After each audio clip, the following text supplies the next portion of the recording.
श्री राम। अष्टात्रिंश सर्ग। सीता जी का हनुमान जी को पहचान के रूप में चित्रकूट पर्वत पर घटित हुए एक कौवे के प्रसंग को सुनाना, भगवान श्री राम को शीघ्र बुला लाने के लिए अनुरोध करना और चूड़ामणि देना। सीता के इस वचन से कपिश्रेष्ठ हनुमान जी को बड़ी प्रसन्नता हुई। वे बातचीत में कुशल थे। उन्होंने पूर्वोक्त बातें सुनकर सीता से कहा, देवी, आपका कहना बिल्कुल ठीक और युक्ति संगत है। शुभदर्शने, आपकी यह बात नारी स्वभाव के तथा पतिव्रताओं की विनयशीलता के अनुरूप है। इसमें संदेह नहीं कि आप अबला होने के कारण मेरी पीठ पर बैठकर 100 योजन विस्तृत समुद्र के पार जाने में समर्थ नहीं है। जनक नंदिनी, आपने जो दूसरा कारण बताते हुए कहा है कि मेरे लिए श्री रामचंद्र जी के सिवा दूसरे किसी पुरुष का स्वेच्छापूर्वक स्पर्श करना उचित नहीं है, यह आपके ही योग्य है। देवी, महात्मा श्री राम की धर्मपत्नी के मुख से ऐसी बात निकल सकती है। आपको छोड़कर दूसरी कौन स्त्री ऐसा वचन कह सकती है? देवी, मेरे सामने आपने जो जो पवित्र चेष्टाएं की और जैसी जैसी उत्तम बातें कही हैं, वे सब पूर्ण रूप से श्री रामचंद्र जी मुझसे सुनेंगे। देवी, मैंने तो आपको अपने साथ ले जाने का आग्रह किया, उसके बहुत से कारण हैं। एक तो मैं श्री रामचंद्र जी का शीघ्र ही प्रिय करना चाहता था, अतः स्नेहपूर्ण हृदय से ही मैंने ऐसी बात कही है। दूसरा कारण यह है कि लंका में प्रवेश करना सबके लिए अत्यंत कठिन है। तीसरा कारण है महासागर को पार करने की कठिनाई। इन सब कारणों से तथा अपने में आपको ले जाने की शक्ति होने से मैंने ऐसा प्रस्ताव किया था। मैं आज ही आपको श्री रघुनाथ जी से मिला देना चाहता था, अतः अपने परम आराध्य गुरु श्री राम के प्रति स्नेह और आपके प्रति भक्ति के कारण ही मैंने ऐसी बात कही थी, किसी और उद्देश्य से नहीं।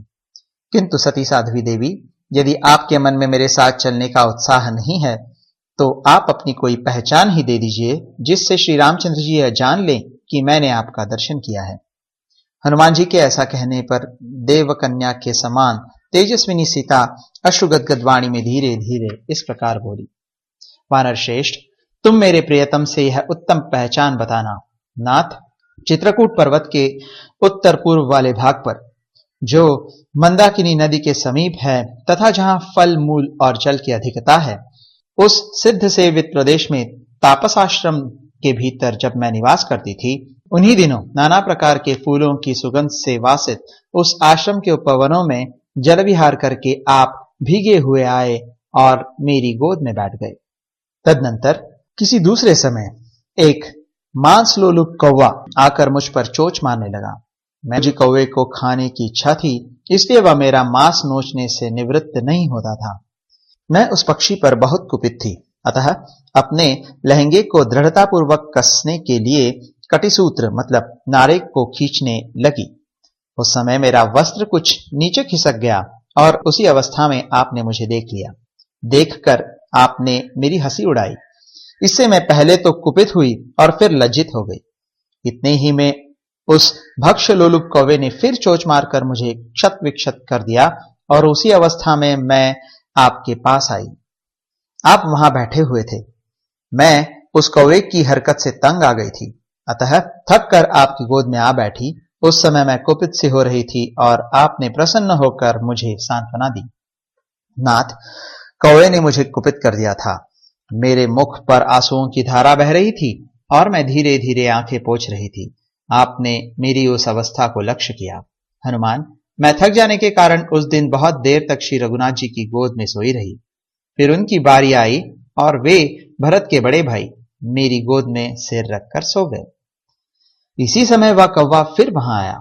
मैं सोकर जागने के बाद श्री रघुनाथ जी की गोद से उठकर बैठी ही थी कि उस कौवे ने सहसा झपटकर मेरी छाती में चोंच मार दी। उसने बारंबार उड़कर मुझे अत्यंत घायल कर दिया। मेरे शरीर से रक्त की बूंदें झरने लगी। इससे श्री रामचंद्र जी की नींद खुल गई और वे जाग कर उठ बैठे।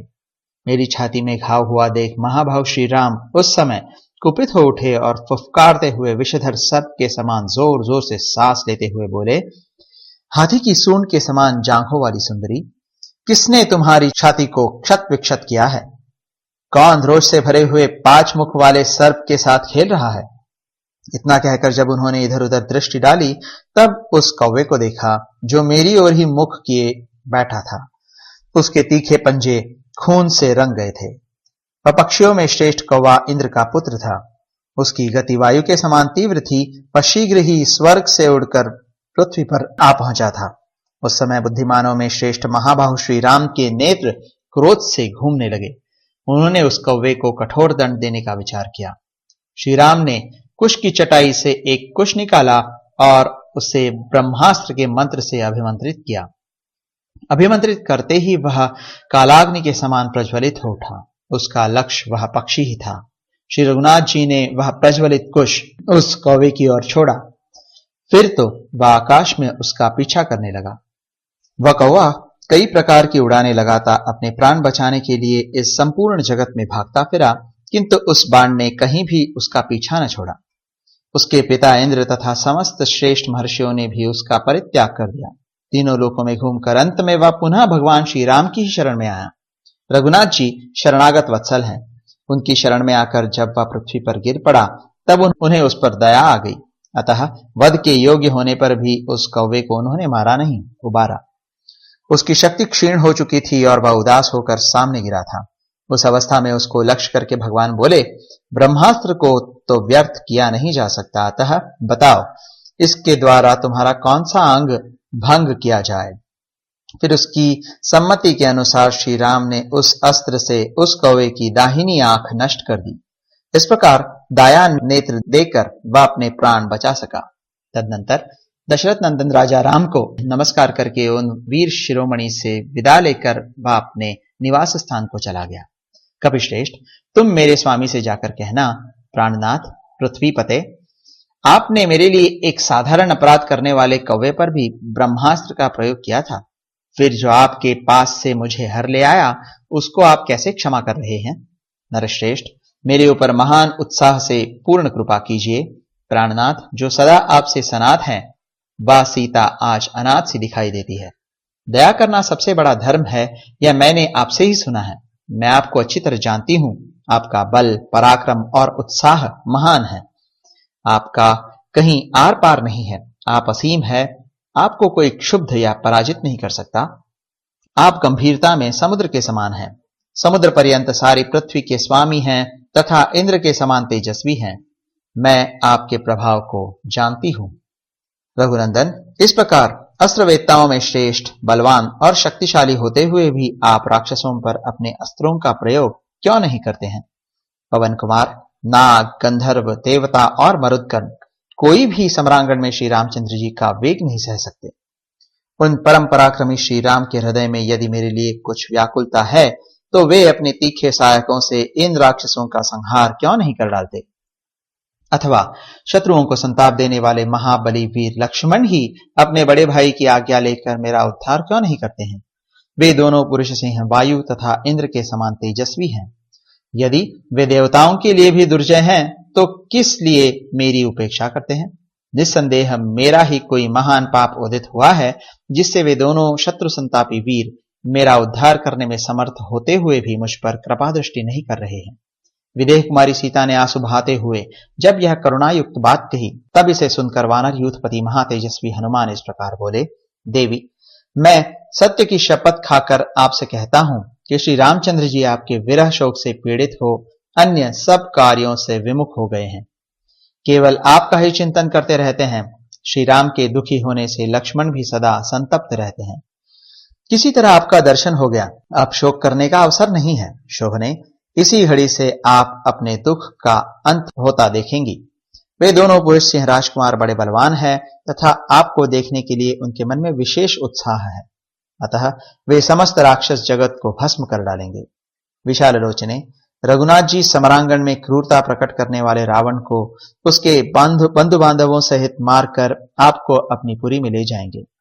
अब भगवान श्री राम, महाबली लक्ष्मण, तेजस्वी सुग्रीव तथा वहां एकत्र हुए वानरों के प्रति आपको जो कुछ कहना हो वह कहिए। हनुमान जी के ऐसा कहने पर देवी सीता ने फिर कहा, कपिश्रेष्ठ, मनस्विनी कौशल्या देवी ने जिन्हें जन्म दिया है तथा जो संपूर्ण जगत के स्वामी हैं, उन श्री रघुनाथ जी को मेरी ओर से मस्तक झुकाकर प्रणाम करना और उनका कुशल समाचार पूछना। तत्पश्चात विशाल भूमंडल में भी जिसका मिलना कठिन है ऐसे उत्तम ऐश्वर्य का भांति भांति के हारों, सब प्रकार के रत्नों तथा मनोहर सुंदरी स्त्रियों का भी परित्याग कर पिता माता को सम्मानित एवं राजी करके जो श्री रामचंद्र जी के साथ वन में चले आए, जिनके कारण सुमित्रा देवी उत्तम संतान वाली कही जाती है, जिनका चित्त सदा धर्म में लगा रहता है, जो सर्वोत्तम सुख को त्याग कर वन में बड़े भाई श्री राम की रक्षा करते हुए सदा उनके अनुकूल चलते हैं, जिनके कंधे सिंह के समान और भुजाएं बड़ी बड़ी है, जो देखने में प्रिय लगते हैं और मन को वश में रखते हैं, जिनका श्री राम के प्रति पिता के समान और मेरे प्रति माता के समान भाव तथा बर्ताव रहता है, जिन वीर लक्ष्मण को उस समय मेरे हरे जाने की बात नहीं मालूम हो सकी थी, जो बड़े बूढ़ों की सेवा में संलग्न रहने वाले, शोभाशाली, शक्तिमान तथा कम बोलने वाले हैं, राजकुमार श्री राम के प्रिय व्यक्तियों में जिनका सबसे ऊंचा स्थान है, जो मेरे श्वशुर के सदृश पराक्रमी है, तथा श्री रघुनाथ जी का जिन छोटे भाई लक्ष्मण के प्रति सदा मुझसे भी अधिक प्रेम रहता है, जो पराक्रमी वीर अपने ऊपर डाले हुए कार्यभार को बड़ी योग्यता के साथ वहन करते हैं, तथा जिन्हें देखकर श्री रघुनाथ जी अपने मरे हुए पिता को भी भूल गए हैं, अर्थात जो पिता के समान श्री राम के पालन में दत्त चित्त रहते हैं, उन लक्ष्मण से भी तुम मेरी ओर से कुशल पूछना और वानरश्रेष्ठ मेरे कथनानुसार उनसे ऐसी बातें कहना जिन्हें सुनकर नित्य कोमल, पवित्र, दक्ष तथा श्री राम के प्रिय बंधु लक्ष्मण मेरा दुख दूर करने को तैयार हो जाएं। वानर यूथपते, अधिक क्या कहूं, जिस तरह यह कार्य सिद्ध हो सके वही उपाय तुम्हें करना चाहिए। इस विषय में तुम ही प्रमाण हो, इसका सारा भार तुम्हारे ही ऊपर है। तुम्हारे प्रोत्साहन देने से ही श्री रघुनाथ जी मेरे उद्धार के लिए प्रयत्नशील हो सकते हैं। तुम मेरे स्वामी शूरवीर भगवान श्री राम से बारंबार कहना, दशरथ नंदन, मेरे जीवन की अवधि के लिए जो मास नियत है, उनमें से जितना शेष है उतने ही समय तक मैं जीवन धारण करूंगी। उन अवशिष्ट 2 महीनों के बाद मैं जीवित नहीं रह सकती। यह मैं आपसे सत्य की शपथ खाकर कह रही हूं। वीर, पापाचारी रावण ने मुझे कैद कर रखा है, अतः राक्षसियों द्वारा शठतापूर्वक मुझे बड़ी पीड़ा दी जाती है। जैसे भगवान विष्णु ने इंद्र की लक्ष्मी का पाताल से उद्धार किया था, उसी प्रकार आप यहां से मेरा उद्धार करें। ऐसा कहकर सीता ने कपड़े में बंधी हुई सुंदर दिव्य चूड़ामणि को खोलकर निकाला और इसे श्री रामचंद्र जी को दे देना, ऐसा कहकर हनुमान जी के हाथ में रख दिया। उस परम उत्तम मणिरत्न को लेकर वीर हनुमान जी ने उसे अपनी अंगुली में डाल लिया। उनकी बाह अत्यंत सूक्ष्म होने पर भी उसके छेद में न आ सकी। इसे जान पड़ता है कि हनुमान जी ने अपना विशाल रूप दिखाने के बाद फिर सूक्ष्म रूप धारण कर लिया था। वह मणिरत्न देखकर कपिवर हनुमान ने सीता को प्रणाम किया और उनकी प्रदक्षिणा करके वे विनीत भाव से उनके पास खड़े हो गए। सीता जी का दर्शन होने से उन्हें महान हर्ष प्राप्त हुआ था। वे मन ही मन भगवान श्री राम और शुभ लक्षण संपन्न लक्ष्मण के पास पहुंच गए थे। उन दोनों का चिंतन करने लगे थे। राजा जनक की पुत्री सीता ने अपने विशेष प्रभाव से जिसे छिपाकर धारण कर रखा था, उस बहुमूल्य मणिरत्न को लेकर हनुमान जी मन ही मन उस पुरुष के समान सुखी एवं प्रसन्न हुए, जो किसी श्रेष्ठ पर्वत के ऊपरी भाग से उठी हुई प्रबल वायु के वेग से कंपित होकर पुनः उसके प्रभाव से मुक्त हो गया हो। तदनंतर उन्होंने वहां से लौट जाने की तैयारी की। इस प्रकार श्री वाल्मीकि निर्मित आर्ष रामायण आदि काव्य के सुंदर कांड में 38वां सर्ग पूरा हुआ।